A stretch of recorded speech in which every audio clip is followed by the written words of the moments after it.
Imagínate conmigo, en el día de hoy, que se va a hacer un nuevo concurso televisivo. Van a empezar un nuevo concurso en la televisión.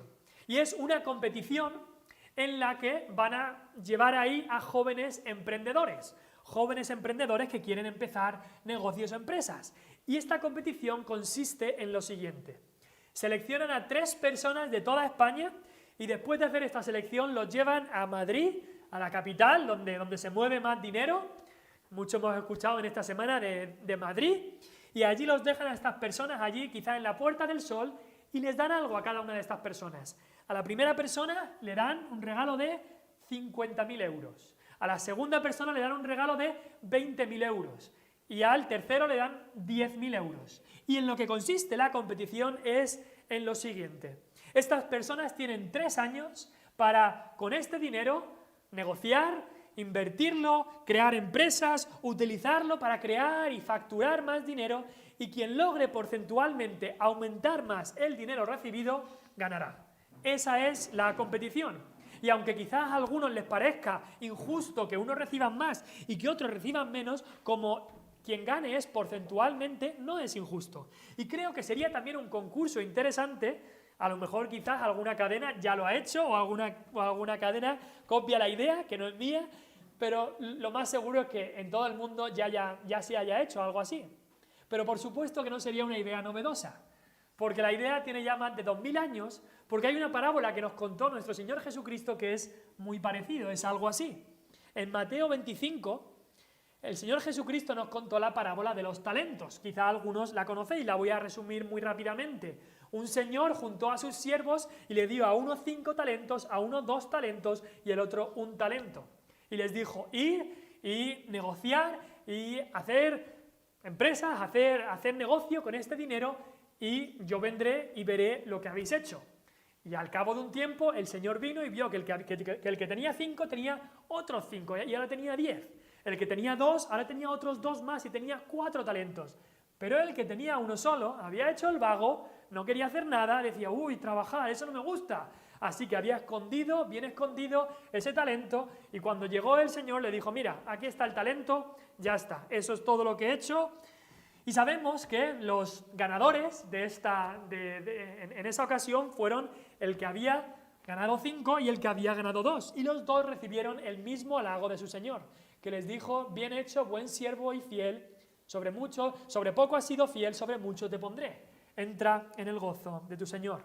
Y esta parábola en Mateo 25, la parábola de los talentos, es una ilustración de lo que ocurre en la Iglesia de Cristo. La Iglesia también ha recibido dones, regalos. Y estos dones no son los mismos, son diversos, son distintos. La semana pasada hablábamos de la unidad, la verdadera unidad de la Iglesia. Pero la unidad no es lo mismo que la uniformidad. Y decir que es distinto. Unidad y uniformidad parecen parecidos, pero no es lo mismo. Lo podemos ver, por ejemplo, con un ejemplo. Tú tienes a 11 chavales de un colegio y los vistes con el mismo uniforme, la misma camiseta, los mismos pantalones cortos, las mismas botas, los mismos calcetines, y los pones a jugar un partido de fútbol y puede ser que no haya unidad ninguna, puede ser que sea un desastre. Pero quizás luego tienes a otros 11 chavales que han jugado toda la vida juntos al fútbol y los pones a jugar y aunque lleven camisetas distintas, van a jugar unidos como un equipo. La unidad no es lo mismo que la uniformidad. El vestirlos con el mismo uniforme no va a hacer que estén juntos, que jueguen unidos. Lo mismo pasa, a lo mejor vas a un concierto y ves ahí a 100 personas, que es un coro, que van a cantar algo muy bonito y todos uniformados con su mismo traje o vestido, todos perfectamente impolutos, y luego cantan y es un desastre. Entonces, el uniforme no hace que estén unidos. Entonces, no es lo mismo unidad que uniformidad, y así es en la Iglesia de Cristo también. Dios nos da dones diversos a cada uno. También, por supuesto, en el cuerpo humano se puede ver, y lo estábamos leyendo justo en 1 Corintios 12. No todos los órganos de nuestro cuerpo hacen la misma función. Así pasa en todas estas cosas. La unidad no es lo mismo que la uniformidad. Dios quiere que su Iglesia esté unida, pero Dios no quiere y no ha determinado que su Iglesia sea uniforme. Hay unidad, pero también hay diversidad. Unidad, estamos unidos como iglesia, pero somos diversos y Dios nos da dones diversos. Y nos tenemos que dar cuenta de esto. Dios quiere una iglesia unida, pero no quiere una iglesia uniforme. Pablo ha explicado en los versículos anteriores, del 4 al 6, lo que vimos la semana pasada, ha explicado la unidad que la iglesia ya tiene. No estamos hablando de una unidad que tenemos que crear, sino una unidad que ya tiene. Tenemos ya un mismo Señor, una misma fe, un mismo bautismo, un mismo espíritu, una misma esperanza, somos un mismo cuerpo y adoramos a un Dios y Padre. Esto, si de verdad conoces a Cristo como tu Salvador personal, esta unidad ya la tenemos. Y lo que tenemos que hacer es enfatizarla y guardarla y enfocarnos en eso. Pero la unidad ya está ahí. Y Pablo había especificado ya eso, las cosas que tenemos en común. Estas 7 cosas que hablamos la semana pasada es lo que tenemos en común como hermanos. Pero ahora Pablo, en estos versículos siguientes, nos habla también de las diferencias que tenemos. Tenemos muchas cosas en común, pero también hay diferencias, hay diversidad. Hay diversidad en la unidad de la iglesia. Y eso es lo que queremos ver en esta mañana. Estamos unidos, pero somos diversos y recibimos dones diversos. Y simplemente queremos ver 2 cosas. Queremos ver, como se nombra aquí, la diversidad de dones que hay en la iglesia. Y en segundo lugar veremos que esta diversidad es con un objetivo. Veremos que hay diversidad de dones, pero también que la diversidad es con un objetivo. No es diversidad por ser diversos y ya está. En primer lugar, veamos la diversidad de dones. Es lo que hemos leído en 1 Corintios 12. Versículo 4 dice, hay diversidad de dones, pero el Espíritu es el mismo. Y aquí la diversidad en la iglesia se muestra por la diversidad de los dones que Dios nos ha dado. Cada uno de nosotros, cada uno ha recibido un regalo, un don, un talento que nos da Dios para que lo utilicemos para la edificación de la iglesia. Y quizá nos podemos preguntar, ¿pero cómo nos llegan a nosotros estos dones diversos? Pues leamos el versículo 7. Versículo 7 de Efesios 4 dice, pero a cada uno de nosotros de nosotros fue dada la gracia conforme a la medida del don de Cristo. A cada uno de nosotros fue dada la gracia conforme a la medida del don de Cristo. Estos dones, estos regalos que nos da Dios cuando recibimos a Cristo, nos llegan por gracia. ¿No? La gracia es un regalo, es un don, que no nos podemos ganar, por supuesto. La gracia es el regalo de Dios que no merecemos. Cuando leímos en el capítulo 2, hace unos meses, estudiamos que somos salvos por gracia. No por obras, para que nadie se gloríe, sino por gracia. Y vimos ahí que la gracia es ese regalo eterno, soberano, inmerecido y gratuito de Dios para pecadores como nosotros, indignos, ingratos y rebeldes, en la cual Dios nos da salvación y bendiciones espirituales, en vez de la condenación que merecíamos. La gracia no solamente nos salva, y por supuesto que nos salva, sino también toda nuestra vida cristiana es un regalo, es por gracia también. Y por gracia es que Dios da dones a sus hijos, da regalos. Y estos nos llegan como dones de Cristo, porque quizá preguntas, ¿pero de dónde vienen? Nos lo da Dios, pero nos lo da Cristo, porque Cristo es Dios y Cristo los compró por nosotros. ¿Y sabes dónde los compró? Los compró en la cruz del Calvario, allí. No solo Cristo compró nuestra salvación, sino que Cristo compró los dones que nos da a nosotros para utilizar en beneficio de la iglesia. Cristo es quien nos lo da, como dice ahí, conforme a la medida del don de Cristo. Pero debemos recordar, no todos estos dones son iguales, porque dice ahí, conforme a la medida. Es decir, a cada uno Cristo lo reparte conforme a la medida, conforme a como Él quiere. No son todos iguales, son diversos, como hemos dicho, distintos. Algunos más grandes, algunos reciben 5, otro 2 y otro 1. Acordaos de la parábola que hemos dicho. Pero son todos igual de preciosos e igual de útiles para edificación de la iglesia y para honra de Dios.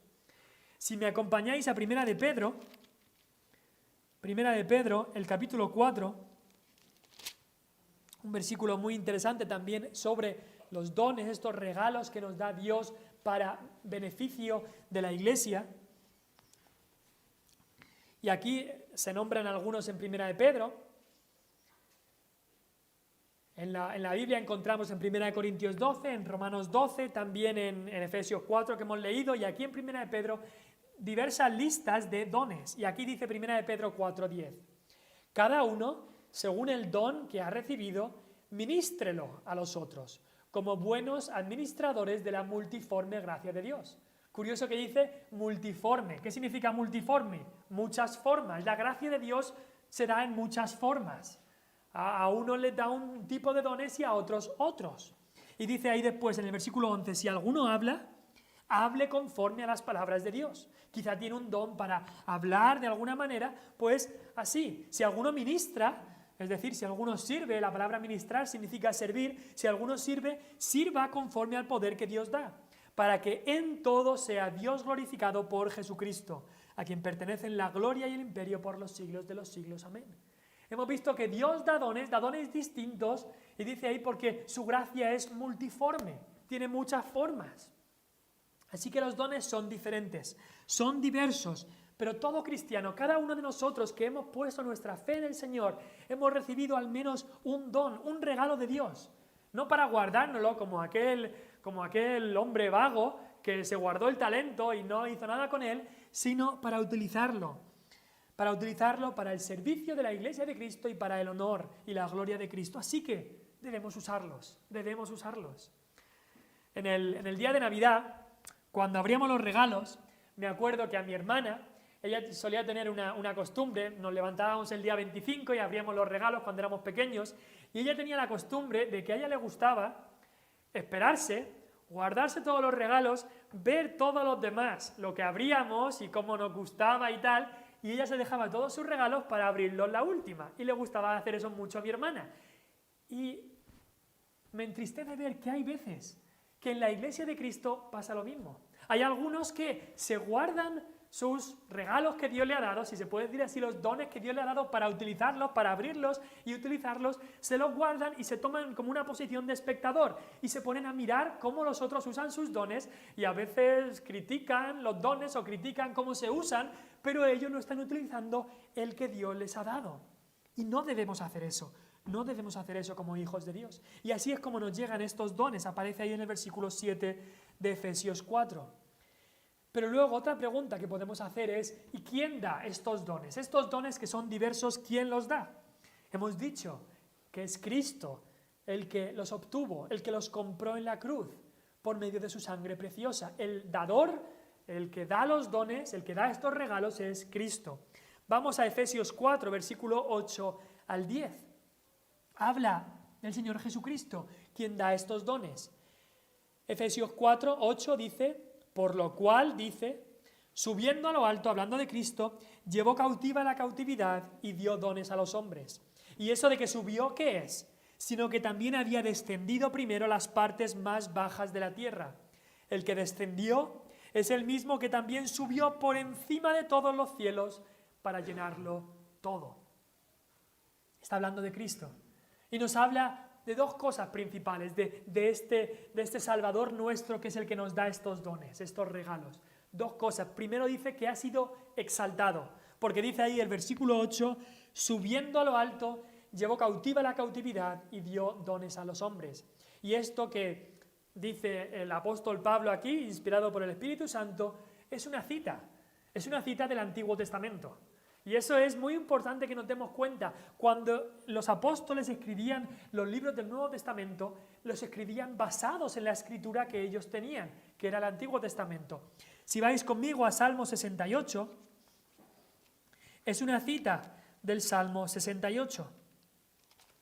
Y de la misma manera que hacía el apóstol Pablo, que se basaba todo en la palabra de Dios, así nosotros cuando predicamos aquí, por supuesto no estamos diciendo que estamos inspirados como el apóstol Pablo, pero sí que nos basamos todo en la palabra de Dios. Por eso buscamos textos de la palabra de Dios, por eso lo ponemos ahí, lo que decimos de la palabra de Dios, porque no son palabras de hombre lo que queremos transmitir, sino la palabra de Dios, solamente la palabra de Dios, solamente la Escritura. Salmo 68, versículo 18, de ahí es de donde cita el apóstol Pablo. Dice Salmo 68, 18, subiste a lo alto, cautivaste la cautividad, tomaste dones para los hombres. Eso dice el Salmo 68, 18. Y la imagen aquí es una imagen muy clara. Muy clara, y es una que conocían mucho la gente a la que se les escribía estas cartas en el libro de Efesios, la gente de Éfeso. Quizá lo hayáis visto en alguna película que hable, que nos describa guerras del mundo antiguo, pero cuando un general o un rey iba a la guerra y ganaba una guerra, por supuesto, al ganar la guerra, lo que recibía era el botín. Y iba y muchas veces que cogía muchos cautivos, quizá los cautivos eran soldados del ejército que había perdido, o quizá era gente de las ciudades que se habían quedado ahí, los cogían cautivos y no solamente cogían a la gente, sino cogían pues todas las riquezas, todo lo que podrían coger y se lo llevaban de vuelta a su país. Y entonces lo que solía ocurrir es que había un momento triunfal, una entrada triunfal en la que este rey o este general llegaba, solía ser a la capital del imperio, al lugar más alto del imperio, y entraba ahí con su caballo y atrás se veía una fila grandísima de todos los cautivos, de todas las riquezas que había obtenido este general con su ejército en la guerra. Y esa es la imagen que aparece aquí. Cuando habla de subiste a lo alto, cautivaste a la cautividad, tomaste dones para los hombres, en el Salmo 68 está hablando de eso. El salmista le está atribuyendo esto a Dios. Dios ha hecho esto. Pero Pablo en Efesios coge este texto y se lo atribuye a Cristo mismo porque Cristo es Dios. Al ascender Cristo al cielo, al subir Cristo al lugar más alto del imperio del universo, al lugar que le corresponde, Cristo no subió con las manos vacías. ¿Por qué? Porque Él había ganado la batalla. En la cruz Él ganó la batalla, como ese general ganaba la batalla en el mundo antiguo, así Cristo ganó la batalla en la cruz. Él había ganado. Y ganó también cautivos, a ti y a mí. E incluso el apóstol Pablo nos ganó como cautivos, nos cautivó con su gracia y con su salvación. Y así Cristo ascendió al cielo. Y de alguna manera Él estaba mostrando todas esas huestes de redimidos que Él había cautivado en la batalla que Él ganó en la cruz del Calvario. Eso es de lo que está hablando el Salmo 68 y eso es de lo que está hablando Efesios 4:8, que cita el apóstol Pablo ese salmo. Cristo había cautivado la cautividad. Y entre todos esos cautivos estaba el apóstol Pablo, estás tú si conoces a Cristo y estoy yo. Somos cautivos, pero cautivos de Cristo, cautivos voluntarios, cautivos gozosos, cautivos que amamos al Señor que nos ha cautivado. Somos siervos gozosos, esclavos gozosos de Cristo. Y es Cristo el que ha sido exaltado. Y después dice también el versículo 10, el que subió por encima de todos los cielos para llenarlo todo. Ese es Cristo. Él está por encima de todas las cosas, como dice Efesios 1. Efesios 1, capítulo 22. Efesios 1, versículo 22. Ahí en Efesios, el capítulo 1, lo vimos ya hace unos meses, hablando del señorío de Cristo, el versículo 21 dice, sobre todo principado y autoridad y poder y señorío, sobre eso está sentado Cristo que ha ganado la batalla, y sobre todo nombre que se nombra, no solo en este siglo, sino también en el venidero, y sometió todas las cosas bajo sus pies. Y ahí estamos tú y yo, Él nos ha sometido bajo sus pies. Y Dios lo dio por cabeza sobre todas las cosas a la iglesia. Cristo ahora es la cabeza de la iglesia, la cual es su cuerpo, la plenitud de aquel que todo lo llena en todo. Cristo subió a lo alto y llevó cautiva la cautividad. Y en esa cautividad estamos tú y yo. Y dice después que dio dones a los hombres. Lo que se solía hacer es que este general, lo que hacía al llegar a la ciudad imperial es que de todos esos cautivos y de todo ese botín, lo que hacía era repartir estos dones, a estos regalos, estos cautivos, los repartía entre la ciudad. Y así hizo Cristo. Lo que Él hizo es todo esto que Él ganó con su propia sangre, ahora Él da estos dones a la iglesia. Estos dones los da Él a la iglesia. Hay una diferencia entre el Salmo 68 y Efesios 4, versículo 8, y es que en el Salmo 68 dice que Dios tomó dones para los hombres, los tomó, pero en el Efesios 4, 8 Pablo, inspirado por el Espíritu Santo, en vez de tomar dones para los hombres, dice ahí que dio dones para los hombres. Y eso es lo que hizo Cristo. Por su muerte en el Calvario, Él se ganó el derecho, Él tomó estos dones que somos tú y yo y los dones que nos da Dios, y en la salvación Él da estos dones a la iglesia. Tú y yo, y lo podemos mirar así, somos un regalo de Dios a su iglesia, para que seamos utilizados por Dios para servicio de su iglesia. Tú y yo somos dones de Dios a su propia iglesia, dones de Cristo a su propia iglesia. Y Cristo es el que da estos dones, Él es el que ha sido exaltado. Pero también el versículo 9 nos habla de que Él fue humillado. Cuando hablamos de que Cristo vino a este mundo, hay dos partes. Una es la humillación de Cristo y otra la exaltación de Cristo. La humillación de Cristo aparece aquí en el versículo 9. Dice, y eso de que subió, ¿qué es? Sino que también había descendido primero a las partes más bajas de la tierra.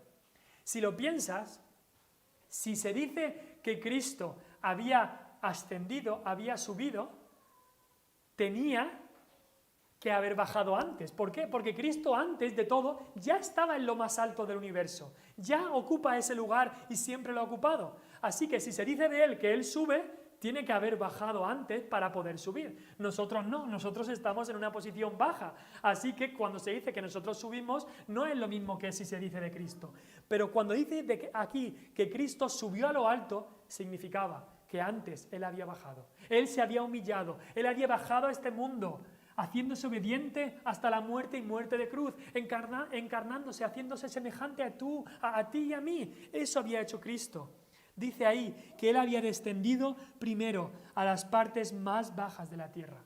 Y mucho se ha especulado sobre este texto en la historia, y hay gente que ha dicho que Cristo, después que murió, Él descendió a los infiernos para proclamar su victoria y cosas así. Este texto no está refiriéndose a eso. Lo que está refiriéndose es a la humillación de Cristo. Incluso cuando el salmista, en el Salmo 139, dice: yo fui entretejido en lo más profundo de la tierra, y está hablando de cuando un niño está en el vientre de su madre. Eso es lo más profundo de la tierra, la parte más baja de la tierra. También este versículo de Efesios 4:8 habla de la humillación de Cristo, de cómo Él fue cómo Él bajó a lo más bajo de la tierra. Él no fue un César, un emperador, no, Él fue alguien que por 30 años incluso de su vida, hay muy poco que está registrado de la vida de Cristo desde que nació hasta los 30 años, muy poco. Él descendió a las partes más bajas de la tierra, se humilló, a eso se refiere, se humilló, para que tú y yo pudiésemos ser exaltados. Se humilló, Él murió en la cruz, para que tú y yo no tuviéramos que morir, sino que pudiéramos tener salvación. Eso es lo que hizo Cristo por nosotros. Y si estás aquí en el día de hoy y no conoces a Cristo como tu Salvador personal, no te has dado cuenta que Él vino, se humilló, descendió a lo más bajo para salvarte a ti, entonces tienes que venir en el día de hoy. No puedes dejarlo para otro momento, porque la Biblia dice: hoy es el día de salvación. No sabemos lo que nos espera mañana, no tenemos ni idea, pero hoy es el día de salvación. Cristo descendió a las partes más bajas de la tierra para que nosotros podamos salir de esas partes más bajas de la tierra y un día estar en el cielo con Él por toda la eternidad. Eso hizo Cristo por nosotros. El que fue exaltado porque también Él había sido humillado hasta lo máximo, hasta lo sumo. Y Él es el que da los dones, el que se ha ganado el derecho por su humillación y por su exaltación de dar estos dones. Y quizá podemos preguntar: ¿y qué tipos de dones hay? ¿Qué clase de dones son? Pues Dios nos da a cada uno individualmente un don, al menos un don a cada uno de nosotros, para que lo usemos para Él y para el beneficio de su iglesia, pero de manera especial. Al mismo tiempo, como hemos dicho, Cristo está dando a su iglesia regalos. Cristo es este rey que ha ganado y reparte el botín a su iglesia. Y aquí se nombran 4 de estos regalos que le da Cristo a su esposa, 4 de estos dones que le da Cristo a su iglesia. Por supuesto que hay muchos más. Aquí se habla de 4. Estos se refieren más a los dones de palabra, ministerios que conllevan enseñanza y predicación de la palabra de Dios. Y estos dones están puestos en un orden, y el orden es importante, por supuesto. Dice ahí en el versículo 11, y aquí habla de estos dones que Cristo ha dado, versículo 11, y él mismo, hablando de Cristo, quien se había ganado esto por derecho, y él mismo constituyó a unos apóstoles, a otros profetas, a otros evangelistas, a otros pastores y maestros. 4 tipos de dones aparecen aquí. El primero que aparece es el de apóstoles. Y aunque la palabra apóstol significa enviado, eso lo debemos saber, sabemos que Cristo fue enviado por el Padre al mundo. Eso lo sabemos, lo habla la palabra de Dios. Y por eso Hebreos 3, versículo 1, habla de Cristo como el apóstol, el mayor apóstol, si se puede decir así, el apóstol de nuestra profesión. Todos los creyentes, también que están en Cristo Jesús, quien es el apóstol de nuestra profesión, hemos sido enviados también. Hemos sido enviados por Dios para hacer su voluntad. Pero en el sentido estricto de la palabra apóstoles, apóstoles solamente fueron los 12 que escogió Cristo, que después Judas fue reemplazado por Matías, y más tarde Cristo escogió también a Pablo como apóstol para los gentiles. Estos 12 apóstoles y Pablo, y ya está. No hay más, ni hubo ni hay más apóstoles de este tipo. Este don, este regalo de Cristo a su iglesia se dio una vez para siempre para que pusiesen el fundamento de la iglesia y ya está. La Biblia no habla nada, absolutamente nada, de una sucesión apostólica como no habla la iglesia de Roma. No habla nada de todo eso. Este fue un don, un ministerio que no se podía pasar de una persona a otra. Absolutamente no. Además, fue un ministerio que Dios quiso poner para que se pusiese el fundamento. Y cuando ese fundamento ya había puesto, cuando ya tenían la Biblia acabada, cesó ya este oficio de apóstoles. Hoy en día también te encontrarás incluso en iglesias llamadas evangélicas, que se habla de que esta persona es apóstol o apóstola y cosas así. Pero mucho cuidado, mucho cuidado. Tenemos que llevar mucho cuidado y huir de estas cosas porque los apóstoles era un oficio para poner el fundamento de la iglesia del Nuevo Testamento y ya cesó. Tenemos que huir de estas cosas porque muchos son nada más que charlatanes. Pero después dice, a unos constituyó apóstoles, a otros profetas. Esta palabra profetas, este era un ministerio que Dios dio tanto en el Antiguo Testamento, leemos de muchos profetas en el Antiguo Testamento y también en el Nuevo Testamento. Y tenía una doble función. Por una parte consistía en proclamar la palabra y el mensaje de Dios. Pero en otra parte también consistía en predecir. Cuando se habla de profetas se habla también de profecía. Y eso era este ministerio que había en el Antiguo Testamento y en el inicio del Nuevo Testamento. Ahora, por supuesto, el profeta con mayúsculas, ¿quién es? Es Cristo. Es Cristo, Él es el profeta, el sacerdote y el rey con mayúsculas. Y en Cristo, cada cristiano, cada uno de nosotros, también tenemos el deber de proclamar el mensaje de Dios. No tenemos que ser pastor, no tenemos que ser misionero para proclamar el mensaje de Dios a los que están a nuestro alrededor. Podemos leerles un versículo, podemos explicarles cómo Cristo nos ha salvado y proclamar así el mensaje de Dios. Y de esa manera, pues estamos teniendo, si se puede decir así, una labor profética, no de predecir nada, sino simplemente de proclamar lo que ya ha sido escrito. Pero cuando aquí está hablando de profetas, se está refiriendo a hombres específicos en la iglesia primitiva que recibían lo que se llamaba entonces el don de profecía, un don que ya ha cesado. Es decir, el Espíritu Santo les comunicaba verdades divinas, les revelaba la voluntad de Dios para edificación de la iglesia. ¿Y por qué hacía falta esto? Pues simplemente porque no tenían Biblias. Imagínate que tú y yo hoy aquí nos reunimos en la iglesia y no hay Biblias. ¿Qué vamos a decir? ¿Qué vamos a hablar? Ni existía el Nuevo Testamento y del Antiguo Testamento tendrían lo más seguro muy pocas copias. No es como ahora que todos tenemos Biblias en el móvil o en nuestra casa y no hay problema en cuanto a eso. Eso es un gran privilegio que tenemos en este tiempo. Pero no tenían eso en el Nuevo Testamento. Así que Dios dio este don de profecía. Gente que comunicaba verdades divinas que les hablaba el Espíritu Santo. Les revelaba su palabra y su voluntad. Y leemos en Efesios 2:20, ya lo vimos hace un tiempo, que estos apóstoles y profetas pusieron el fundamento de la iglesia, de la cual Cristo solamente es la piedra principal del cimiento. Por eso, una vez que el fundamento de la iglesia había sido ya puesto, tanto apóstoles como profetas ya no eran necesarios como oficios en la iglesia y dejaron de existir estos oficios y estos dones que Dios daba. Después vemos que dice a otros evangelistas, dice después. Y en el Nuevo Testamento encontramos al menos 2 personas que se dice que eran evangelistas. Uno es Felipe. Felipe había sido elegido como esos 7 que iban a servir las mesas como diáconos y era también evangelista. Y más tarde llamado Felipe el evangelista. También a Timoteo, este pastor al que Pablo le escribió, Pablo le dijo, haz la obra de evangelista, haz esta obra.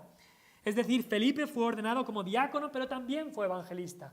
Timoteo fue ordenado como pastor, como anciano, con la imposición de manos del presbiterio, pero también debía hacer la obra del evangelista.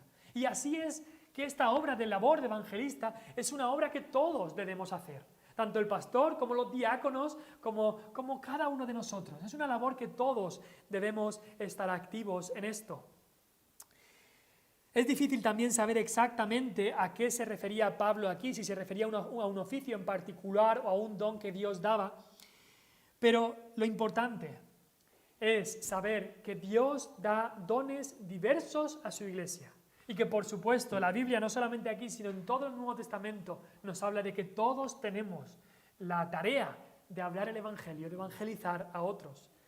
Y sí que es verdad que Dios le da a algunos hijos suyos más facilidad para evangelizar, pero eso no nos quita a todos la responsabilidad de ir a hablar, de hacer esta gran comisión de predicar el Evangelio a toda criatura, a todos los que estén alrededor nuestra. Yo muchas veces me asombro y he conocido a algunos pastores y a algunos que no, a algunos hermanos que tienen una facilidad de compartir el Evangelio, que nada más están hablando de una cosa y pueden llevar la conversación rápidamente al Evangelio, y yo los admiro y es evidente que Dios les ha dado un don para hacer esto, pero eso, el ver a otros que tienen un don así no nos quita a cada uno de nosotros la responsabilidad de evangelizar, de trabajar en esto, en evangelizar a los que están alrededor nuestra. Y al final dice pastores y maestros. Y este don se refiere a ministros de congregaciones locales. Es curioso que en todos los demás se dice solamente una palabra, un nombre para identificar este don, pero aquí es doble. Dice, y a otros, no dice y a otros pastores y a otros maestros, sino que dice y a otros pastores y maestros, como si fuera un solo don, pero con 2 funciones, una sola persona con 2 responsabilidades o funciones. Y el Nuevo Testamento especifica que los oficios de la iglesia son 2. Los ancianos, que no se refiere a la edad, sino al oficio que Dios les ha dado, que también en la iglesia a los ancianos se les habla como pastores u obispos, y el otro oficio que habla el Nuevo Testamento son los diáconos, 2 oficios solamente. Y en cuanto a los ancianos, suelen aparecer en plural en el Nuevo Testamento, dando a entender que en las iglesias del Nuevo Testamento había más de un anciano. También entendemos por 1 Timoteo 5:17 que en las iglesias, de entre todos los ancianos, había algunos que se dedicaban de lleno a la predicación y a la enseñanza. Es decir, lo que hoy llamamos como ministro o pastor. Es un anciano que se dedica de lleno a la enseñanza, a la predicación de la palabra de Dios. Pero aquí este último don que aparece aquí es el de pastores y maestros, aquellos que tenían la responsabilidad de guiar, supervisar al rebaño del pueblo de Dios. Estos son los 4 dones que aparecen aquí.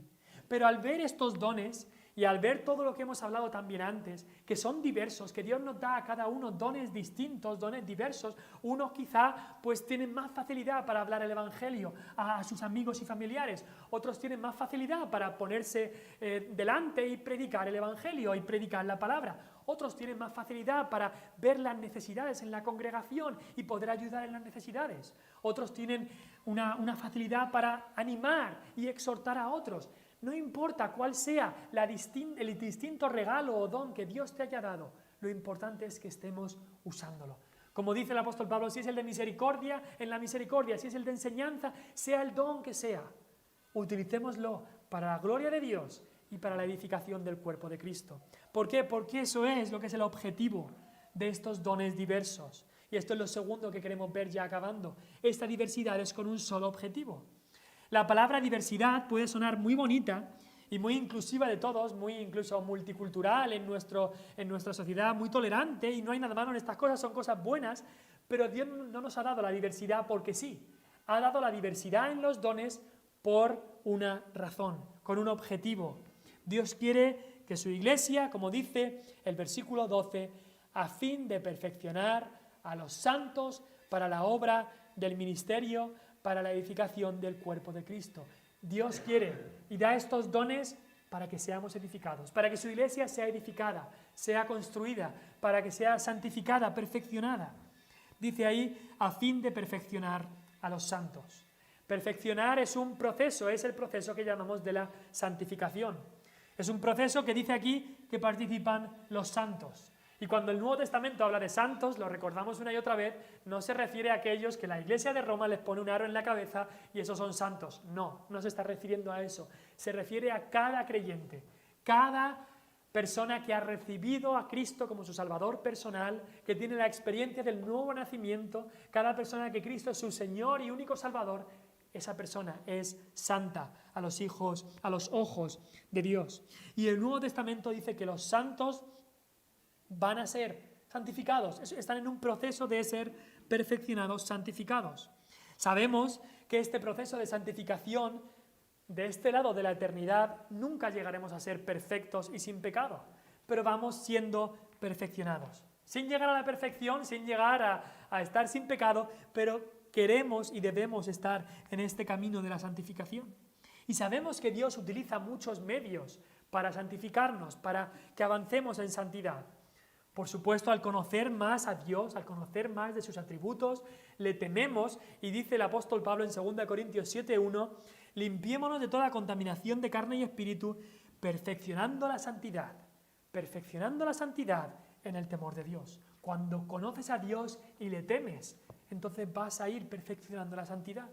También Dios utiliza nuestras debilidades, nuestras enfermedades, para perfeccionarnos en santidad.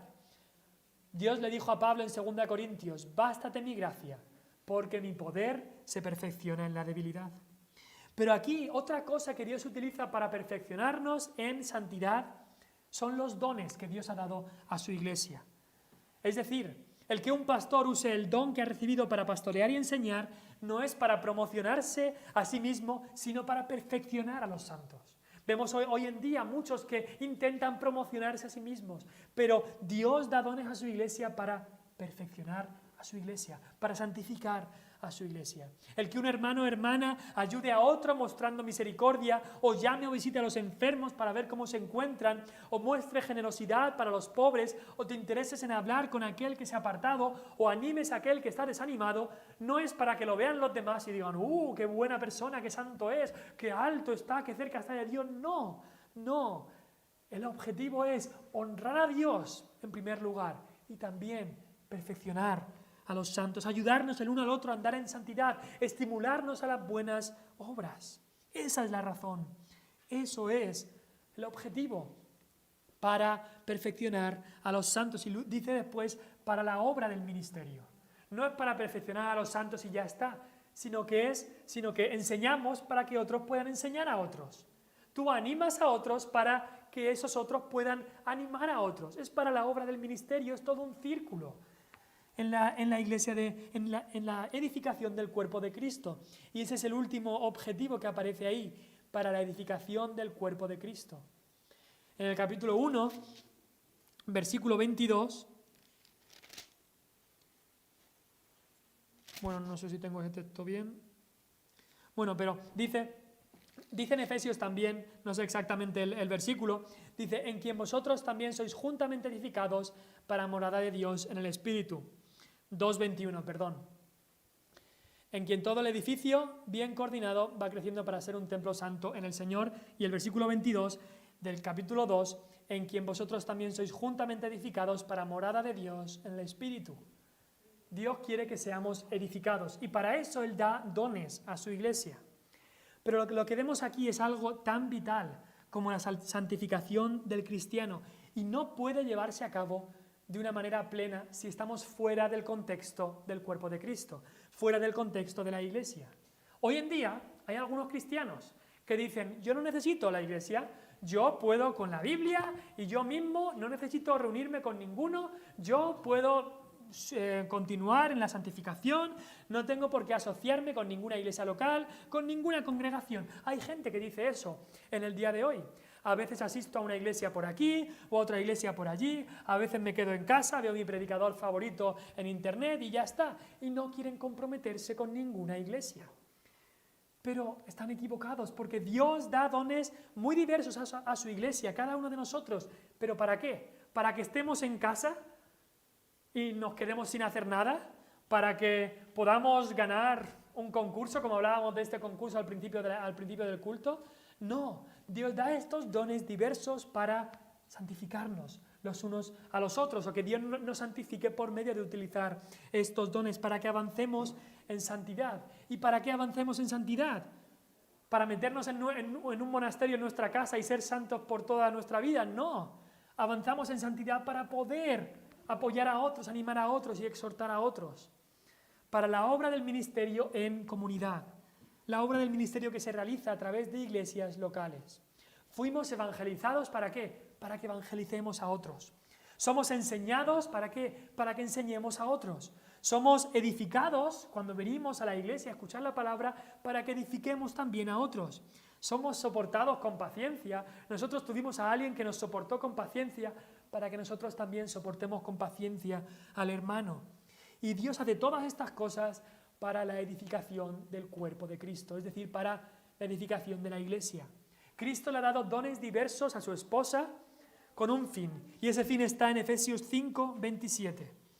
Dice ahí, a fin de presentársela a sí mismo, hablando de la iglesia, hablando de la esposa de Cristo, una iglesia gloriosa, que no tuviese mancha, ni arruga, ni cosa semejante, sino que fuese santa y sin mancha. Lo voy a repetir. Esta es la razón de que Dios da dones diversos a su iglesia, a fin de presentársela a sí mismo. Cristo le da dones a su esposa para esto. Una iglesia gloriosa, que no tuviese mancha, ni arruga, ni cosa semejante, sino que fuese santa y sin mancha. Así que, a la vista de lo que hemos estudiado en el día de hoy, ¿qué debemos hacer? Si conoces a Cristo como tu Salvador personal, entonces debes poner tus dones que te ha dado Dios a disposición de Dios, y también para uso de la iglesia de Cristo. Hay tantas cosas para hacer, tantas cosas que se podrían hacer, y muchas veces son pocos los obreros, la mies es mucha y los obreros pocos. Así que pongámonos a disposición del Señor Jesucristo y querramos usar los dones y talentos que Dios nos ha dado para su honra y gloria. Vamos a orar y cantaremos otro himno y habremos acabado.